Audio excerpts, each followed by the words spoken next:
মতো তুমি এসো বাবা, তোমার ব্যাটা ফিরে এসেছে মতো। তাও আমাদের সর্বনেশ হতে দেননি, হতে দেননি আমাদের কোনো সর্বনেশ।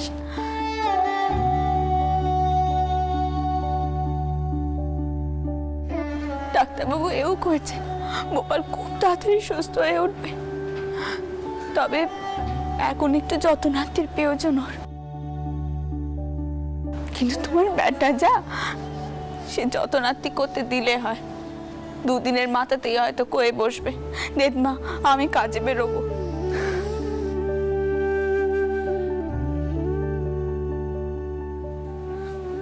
ডাক্তারবাবু,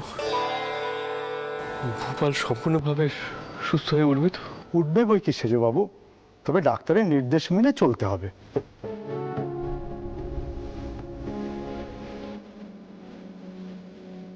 নির্দেশ তো ওকে মানতেই হবে, না মানলে চলবে কি করে?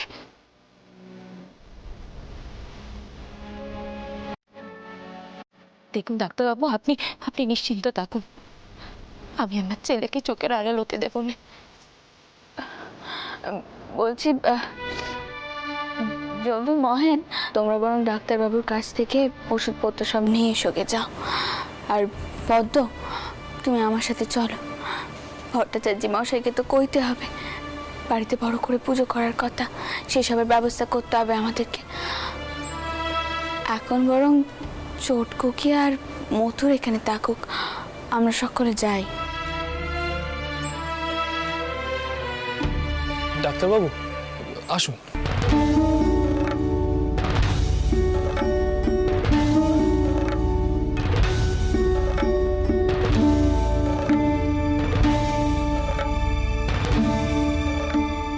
শূন্য একবার ভেতরে যাবে, চল না। পেশন্য পেশন্য, দেখলে তো সবাইকে কত চিনতে পেরেছিলে তুমি। বাবা গোপাল, তোমরা তো বোঝো না মায়েদের মন। তুমি কি জানো যে তোমার এই অবস্থায় আমাদের কি দশা হয়েছিল? কিন্তু কিন্তু মাসিমণি, আমি থাক, এখন আর বেশি কথা কইতে হবে না। অশেষ কৃপায় তোমাকে ফিরে পেয়েছি আমরা, একদম বেশি কথা কইবে না। পদ্ম, তুমি বরং চলো আমার সাথে, দেখি গিয়ে ভট্টাচার্য মশাই কোথায় আছে। হ্যাঁ মা।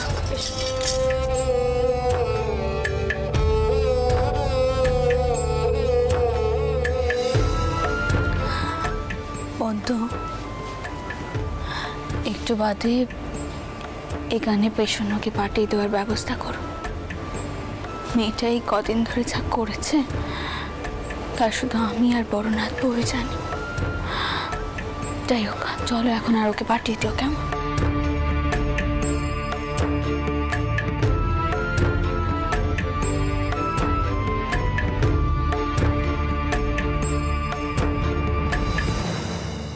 তোমায় বারবার সাবধান করেছিলাম, ঘাটের বেশি কাছে যেও না। ফাটল পরীক্ষা করার কি দরকার ছিল তোমার? আর তোমার মায়ের কি অবস্থা হয়েছিল জানো? আমি তো ভেবেছিলাম সে কোনো কঠিন অসুখ বাঁধাবে এবার। মা, আমি তো ফিরে এসেছি মা। বাচ্চা শান্ত অনেক। দেখ বাচ্চা, তোর বাবা মশাই হয়তো নিজের মনের কথা কানে ঠিক করে কইতে পারছেন না। তুই জানিস তিনি একেবারে পাগলের মতো হয়ে গেছিলেন, ছুটে ছুটে তোকে চারিদিকে খুঁজে বেরিয়েছেন।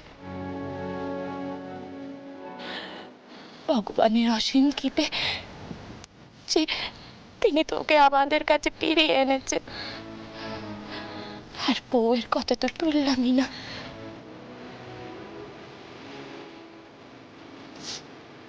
দেখ, আমি কিন্তু কয়ে দিচ্ছি, খবরদার তুই কাজের কথা মাথায় আনবি না এখন। মা, ঘাট পার সব সব ভেঙে গেছে, সেটার কি ব্যবস্থা হবে? কাজ তো করতে হবে মা। আস্তে আস্তে আস্তে আস্তে বাবা, আস্তে।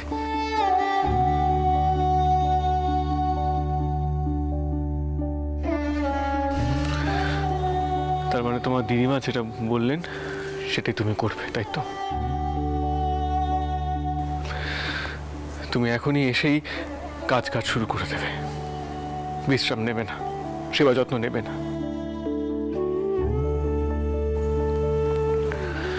জগদম্বা, তোমরা যাও, আমি থাকবো ভূপালের কাছে। ও তোমাদের কথা মানবে না।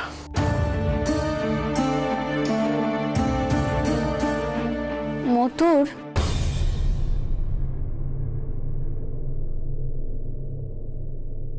বিতাড়ি থেকে কেউ পত্তর নিয়েছেন, তোমার জ্যাঠামশাই লিখেছেন। দেখো দেখি কি লেখা আছে।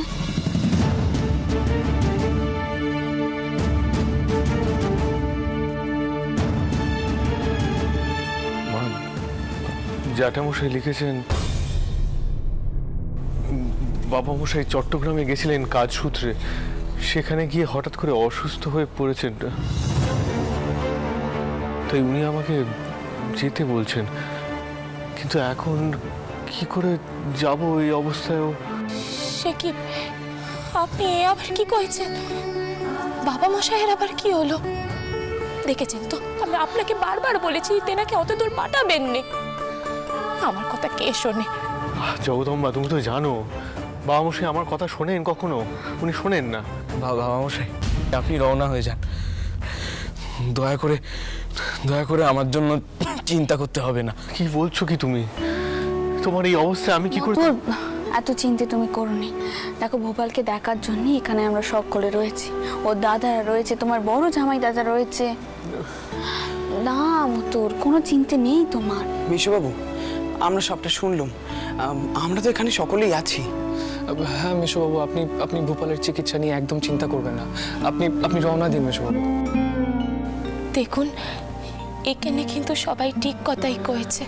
বাবা মশাই অসুস্থ অবস্থায় কোন অচেনা জায়গায় পড়ে আছেন, আর অত দূরে তো আপনি ছাড়া আর কেউ যেতেও পারবে না। বাসরটা অল্প তো পশ্চিমে আছেন, তেনার ফিরতে ফিরতে যদি কোনো অঘটন ঘটে যায়। দেখুন, এখানে ভূপালের দেখাশোনা করার জন্য অনেক লোক আছে, আপনি চিন্তা করবেন না। আপনি শুধু ওকে কয়ে যান, ও যেন সকলের কথা শোনে।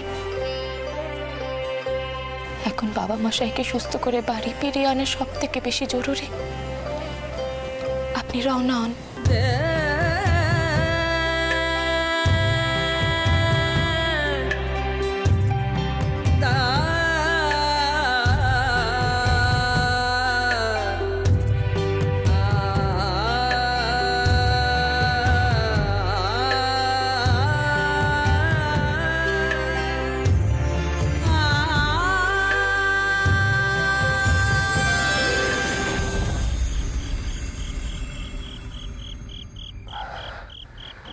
ও গদাই, কি করছিস রে?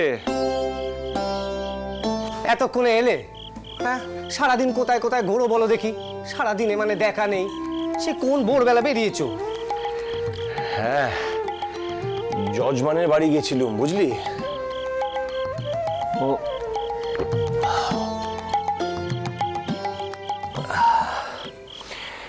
এখান থেকে হাঁটা পথে গেলে প্রায় কয়েক ঘন্টা লাগে।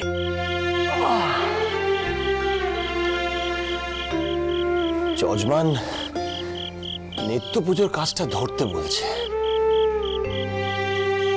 ভাবছি টোল চালানোর সঙ্গে সঙ্গে যদি নিত্য পুজোর কাজটা ধরি, সামলাবো কি করে? ঢের হয়েছে বাপু, অত কাজ করতে হবে না। আচ্ছা, চতুর্দিকে ছোটাছুটি করলে কোনো কাজই তো ভালো করে করা হয়নি। এই দেখো নে, এই আজ তো তোমার জপ তপ ধ্যান কিছুই করা হলো না। সে অবশ্য ঠিক, সাধনার কাজ কি অতই সহজ রে? তা তুই কি করছিস? চাল বাচ্ছিস? হ্যাঁ, বলছিলাম দাদা, আজকে এই ভাতের সঙ্গে না কাঁচকলা সেদ্ধ দিদি। হ্যাঁ, মা ভালো ঘি পাঠিয়েছে গো। তুই ভাইয়ের দিব্য খাওয়া হয়ে যাবে, কি বলো? তা এইটুকু চালে কি হবে রে? এই দেখো, আমিও তো সেই কথাই বলছিলাম গো দাদা। বলছি ওই হাড়িতে তো চাল বারণ, তো বাকি চাল রেখেছো কোথায়? ও, চাল বারণ তো। হ্যাঁ,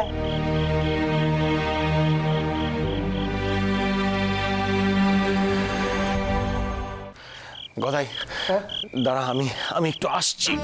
এ কি? ও দাদা, এই তো সবে এলে, এখন এবার চললে কোথায়? দেখি চালের জোগাড় কোথায় হয়। হ্যাঁ, এখন তোমাকে আবার চালের জোগাড় করতে যেতে হবে? না গো দাদা, এই দেখো, এই যা চাল আছে তাতে আমাদের দু ভাইয়ের দিব্য হয়ে যাবে গো, দিব্য হয়ে যাবে। ও দাদা, এত চিন্তা করছো কেন গো? আর ভাতে যদি কম পড়ে তাহলে না হয় দুগাল মুড়ি খেয়ে নেবো। হ্যাঁ গো দাদা, মা তো বাড়িতে ভাজা মুড়ি পাঠিয়েছে গো। হ্যাঁ গো, ঘরে ভাজা, ঘরে ভাজা। দাঁড়াও, আমি আনছি। এখানে তোর খুব কষ্ট হবে রে গদাই, কিন্তু রোজগার না বাড়ালেও যে গায়ের সকলের কষ্ট হবে।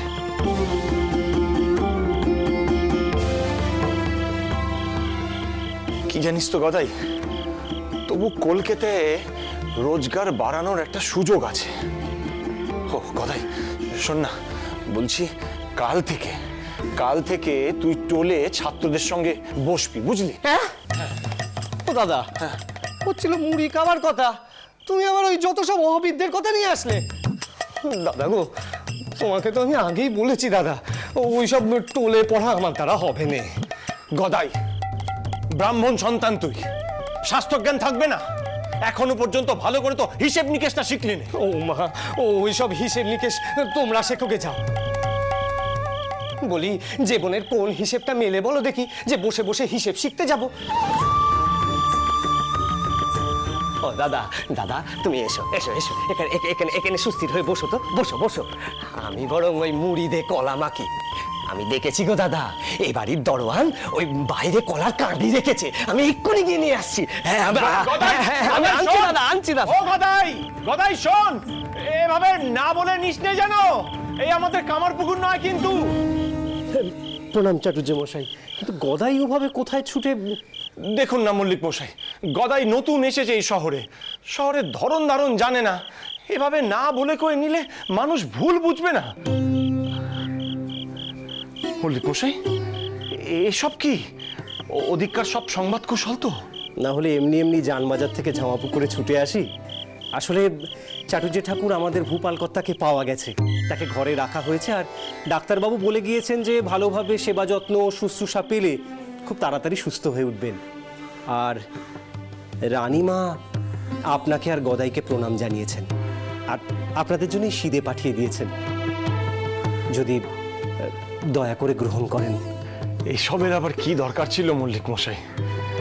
ভূপাল বাবু ফিরে এসেছেন, ওনাকে খুঁজে পাওয়া গেছে, আর উনি খুব তাড়াতাড়ি সুস্থ হয়ে উঠবেন।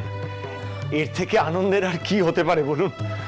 আমি বলি কি চাটুর্য ঠাকুর, আপনি দয়া করে সিদে গ্রহণ করুন, না হলে মা মনে ভীষণ কষ্ট পাবেন।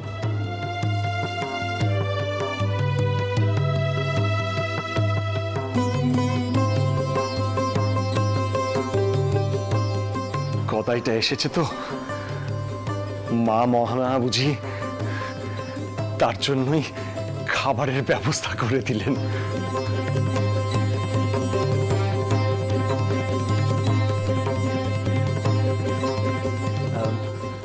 চাটুর্য ঠাকুর, আমি তাহলে এখন আসি। বড় শুভ সংবাদ দিলেন মল্লিক মশাই, রানীমাকে আমাদের প্রণাম জানাবেন। থাকি।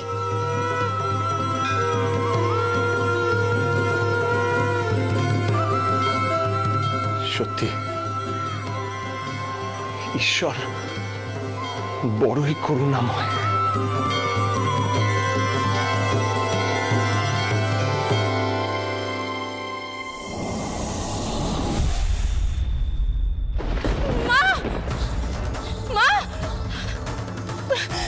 হলো কি? চটকুকে ডাকছো কেন? মা মা ভোপালের কাছে জ্বরে পুড়ে যাচ্ছে। যত যা ডাক্তার ডেকে আন, এক্ষুনি যা। মাসিমণি মাসিমণি তুমি অত উতলা হয়েও না, ডাক্তারবাবু তো বলেছেন যে ভূপালের আবার জ্বর আসতে পারে। তুমি বরং ভূপালকে জল পট্টি দাও মাসিমণি। হ্যাঁ, আসলে কি জানো তো, আমরা এত ভয় পেয়ে আছি যে এদিক থেকে ওদিক হলেই খুব ভয় করছে। এখন তো মথুরও এখানে নেই। চটকু কি, তুমি বরং পেশনকে ডাকো, ও ভোপালের মাথায় না হয় একটুখানি জলপট্টি দিয়ে দেবে কোন। হ্যাঁ, পেশনকে ডাকো তুমি। ঠাউরের অশেষ কি পেয়ে জানো তো, যে আমরা ছেলেটাকে আবার ফেরত পেয়েছি। ছেলেটার ওপর দিয়ে যা ঝড় গেছে। দিদমা দিদমা তুমি তুমি এখন চলো এখান থেকে, আর মাসিমণি তুমিও চলো। আমি বৌঠানকে ডাকছি, সব ব্যবস্থা বৌঠান করবে। তোমরা অত চিন্তা করো না তো।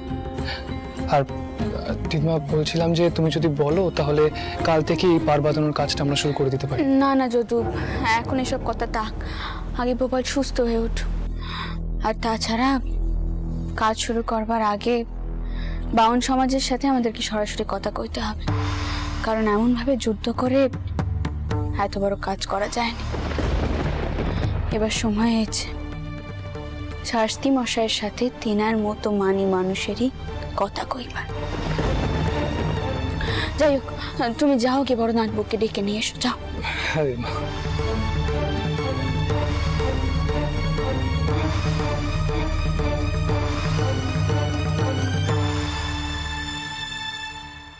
মা, আমি না সত্যি বিশ্বাস করতে পারছি না যে ভূপাল আমাদের কাছে ফিরে এসেছে। তাই মা কইছিলাম কি, আজ রাতে যদি আমি ওর কাছে থাকি, পেশন্য ঠিক করে ওর জলপট্টি করতে পারবে কিনে। আর আর মা, তুমি তো খুব ভালো করেই জানো ভূপাল কারোর থেকে যত্ন আত্মি নিতে পছন্দ করে না, ওকে সব দমক দাপক দিয়ে করতে হয়। ছোটকু কি, এবার তো পেশন্যকেও নিজের দায়িত্ব নিতে শিখতে হবে। আর কতদিন 5 জনের মধ্যে থেকেও ভোপালের সেবা করবে? ওকেও তো শিখতে হবে কি করে ভোপালকে সামাল দিতে হয়। দিদমা, পেশন্য আসছে, আপনারা গড়ে গিয়ে বিশ্রাম নিন, আমরা এখানে রইলাম। আচ্ছা ঠিক আছে, আর কোনো অসুবিধা হলে আমাদেরকে ডাকিস কেন?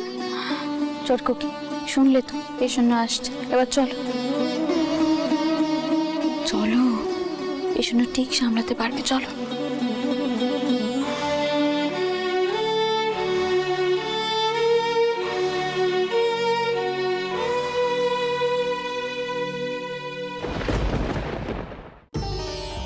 গায়ে তো বেশ জ্বর আছে, এখনো তো হুঁশও ফেরেনি। পেশন্য এর মধ্যে কিছু করতে এলে তারপর তো রেগে উঠবে। বৌঠান, ভূপাল যদি এমন কিছু করে তাহলে আপনি আমাকে বলবেন, আমি ওকে ধমক দিয়ে দেবো।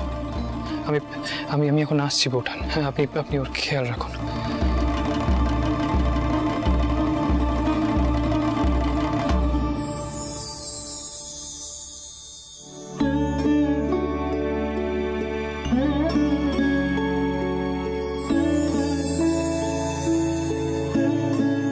দিদি এসেছিস? আয় আয় দেখি, এখানে বস। চাউপো পেরার পর থেকে একবারও তো কোচ করলি নে, বারবার খালি দরজা থেকে উকি মেরে চলে যাচ্ছিস। এমন করে আর কদিন চলবে? শুনবে শোনো, চাউপোর জ্বর এসেছে, এখন ঘুম হচ্ছে, জলপট্টি দিতে হবে। তুই পারবি তো জলপট্টি দিতে? ঠিক আছে, তাহলে তুই জলপট্টি দে, আমি যাই। ও দিদি, তুমি থাকবে না? বারবার দিদি দিদি করলে আর চলবে না, তোর স্বামী তোকে সেবা যত্ন করতে হবে, যা।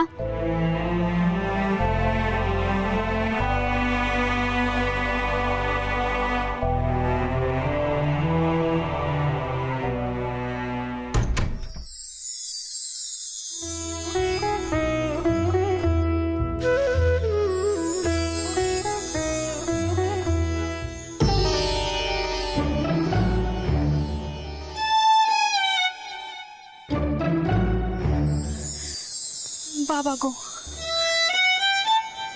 ঘুম কানা ভেঙে গেলে আমাকে দেখলে তো রাগে পেটে পড়বেন, কইবেন লেখাপড়া না করে এসব কি হচ্ছে। সেই কবে অনিকে ছিলুম